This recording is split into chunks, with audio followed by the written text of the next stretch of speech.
Mengapa orang Batak dan Nias banyak yang menganut Kristen padahal diapit oleh orang-orang Aceh, Minangkabau, dan Melayu yang kuat memeluk Islam?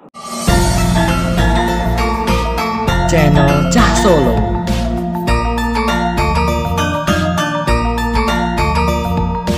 Bismillah, Assalamualaikum. Sumatera adalah pulau benteng Islam di Indonesia. Di Sumatera lah tempat pertama kali Islam datang di Nusantara, dan Sumatera adalah asal dari etnis-etnis yang terkenal taat memeluk Islam dan gigih menyebarkannya seperti Aceh, Melayu, Minangkabau, dan lain-lain. Berikut ini beberapa alasan mengapa orang Batak dan Nias banyak yang menganut Kristen padahal diapit oleh orang-orang Aceh, Minangkabau, dan Melayu yang sangat kuat memeluk Islam. Faktor geografis Batak dan Nias yang relatif terisolir.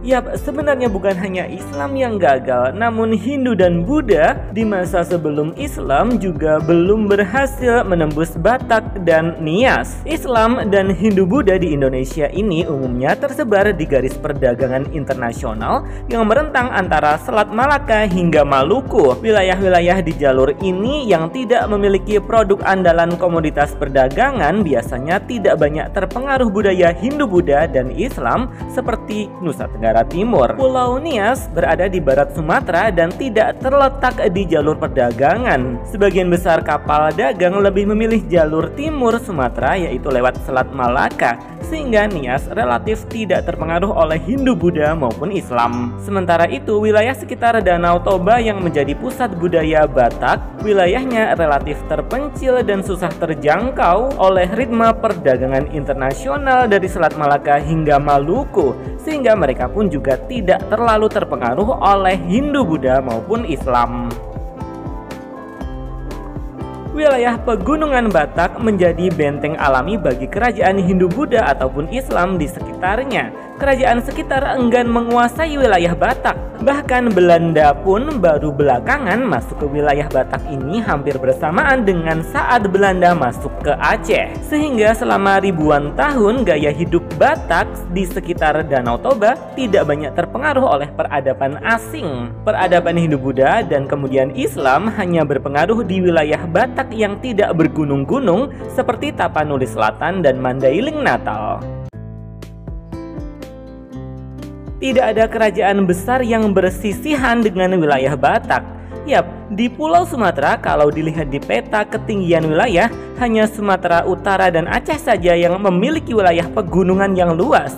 Bila di Aceh, wilayah pegunungan ini menjadi Muslim yang kuat karena adanya kerajaan besar di sana. Kerajaan ini memiliki wilayah yang kira-kira luasnya seperti Provinsi Aceh sekarang. Kerajaan Islam yang besar di Aceh ini mempunyai pengaruh Islam yang kuat hingga ke wilayah pegunungan Aceh seperti Takengon. Sebaliknya di Sumatera Utara tidak terdapat kerajaan Islam yang besar. Di pesisir timur Sumatera Utara, kerajaan Islamnya hanyalah kecil-kecil, misalnya Kesultanan Asahan, Delhi, Langkat, Batubara, dan lain-lain. Kerajaan kecil-kecil ini tidak mampu memperluas pengaruh Islam hingga ke pedalaman Batak. Beda dengan kerajaan besar di Aceh yang mampu menjangkau wilayah pegunungan Aceh Tengah.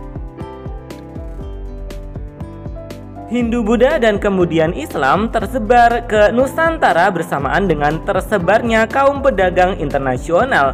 Banyak cerita penyebar Islam yang hebat seperti Wali Songo di Jawa dan Tiga Datuk dari Sumatera Barat di wilayah Sulawesi. Namun, biasanya mereka menyebarkan agama Islam di tempat yang kosmopolitan saja, berbeda dengan Kristen atau Katolik yang memiliki misionaris dan dari awal memang menyebar ke wilayah terpencil untuk menyebarkan agama mereka, seperti para misionaris yang masuk ke wilayah Danau Toba, Nias, Toraja, atau Nusa Tenggara Timur. Demikian tadi ulasan singkat tentang mengapa orang Batak dan Nias banyak yang menganut Kristen padahal diapit oleh orang-orang Aceh, Minangkabau, dan Melayu yang kuat memeluk Islam. Terima kasih. Alhamdulillah. Wassalamualaikum.